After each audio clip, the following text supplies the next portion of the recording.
I'm curious to sort of bring it back. Like there was a point where like it would sound like you were externally motivated. And at some point it Hmm. became an internal thing. Hmm.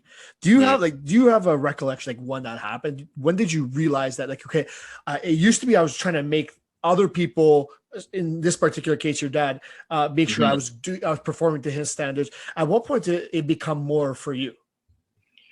Yeah, that's a tough question, but um, you know what? Like there was just certain moments and I think experiences in my life that I went through, hardships to say the least, where it just connected with me. I remember certain things.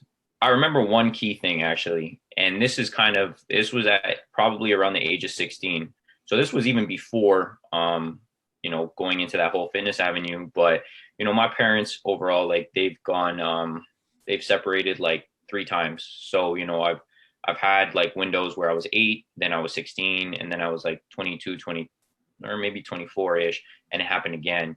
But when I was 16, my mom said something to me that just like resides with me to this day. And she said, Khalil, I love you. I need you to understand that you're of such importance to me. And, I know you're my child, but at the end of the day, um, I'm not just your parent. I'm a woman and a human being who deserves certain things in her life. And it was at that point I realized, like, at that age, I was so frustrated. I was so upset. Like, I was like, how the hell could you say that to me? Like, that's crazy. And as I grew up, I realized that, yeah, like, it's so important to realize, like, no matter where you stand with your family or friends or loved ones, whatever it is, it's your life. Like, it really is something you need to take control of. And like, what, God forbid something happened to all of them and you were left tomorrow with yourself. Like, what are you going to do then?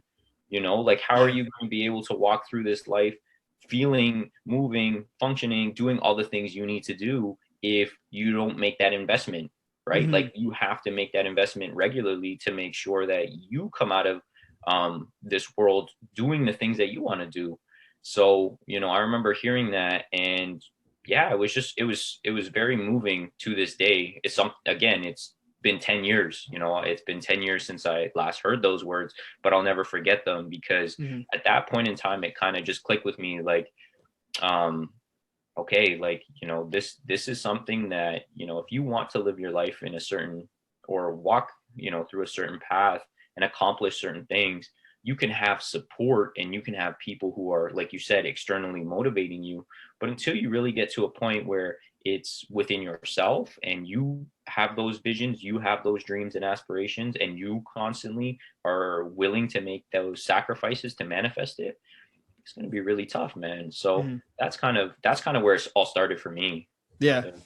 I also think it puts you in a good position with clients because, as you said, like so many of our clients, especially, and not to generalize, but the mothers out there, they're always worried about their family, their Hmm. spouse, the house, but Hmm. they're not sort of investing that time in themselves. And sometimes it takes us to convince them that, like, you should be doing this for yourself.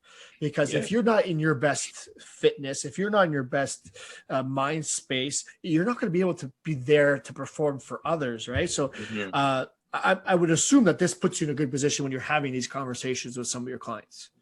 I mean, honestly, most of my clients have been females, so Yeah. I feel like I connect with them from that perspective. But I did have an experience just like that. Like, one of my biggest successes in terms of weight loss was a client who lost 110 pounds.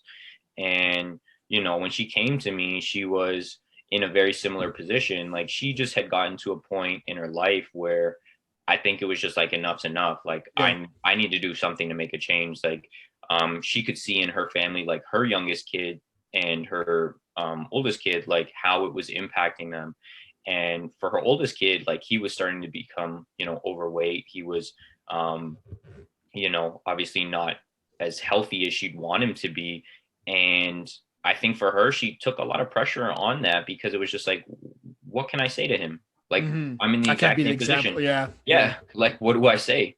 And for her youngest daughter, it was just like, she was a ball of energy. And, after work for the day, it was just like, how am I going to give her that? I'm exhausted. And so she took it upon herself. And the craziest part is when she trained with me, she never told her husband. Really? Never. Yeah, never told her husband. Her husband thought she was doing it all on her own. She never told him that she invested Oh, money into personal training well, ever. good for her then. So she completely did it on her own. She took like, man, made drastic changes. Like she was doing Weight Watchers at the time. So she did like the whole point system. And, you know, to me, nutrition and all that stuff, like you got to find whatever avenue and path that is going to be one, maintained, but two, successful for you. And then three, two, sorry, she was in the gym 5 days a week, like complete transformation. She wasn't, you know, she went from being not active at all to 5 days a week. And again, it wasn't, I didn't like, I was excited that she lost 110 pounds. Like I thought it was really cool, but it was really just like she had social anxiety. So I remember the first couple of sessions where, you know, I would ask her how her day was or how her week was, and that would cut the conversation. Like after that, it would be done. So it'd be the remainder of a training session without any talking. Mm, And, you know, I could just feel like I would be pulling for weeds kind of to like have, you know, not yeah. like talk the entire time, but you know, you always have a little bit Some. of conversation. How's the client going? This and that. But with her, it was just like pulling weeds. And I remember as she progressed, as she constantly saw those numbers changing, her confidence, like she would talk to me all the time. She started bringing my dog like these little cake pop things for that she would like bake for herself. Like she Mm, was just transforming internally. And that was so beautiful for me to see, just like the confidence, her glow, like how she was walking from day to day, you know, the way she dressed, like changed. She used to wear like sweatpants and all this stuff. And now she's got like, you know, her tights on and this and that. Like that mm, to me is like, that's what I love to see when it comes to a client. Cause it's just like, see that's the energy, you know, that's the yeah.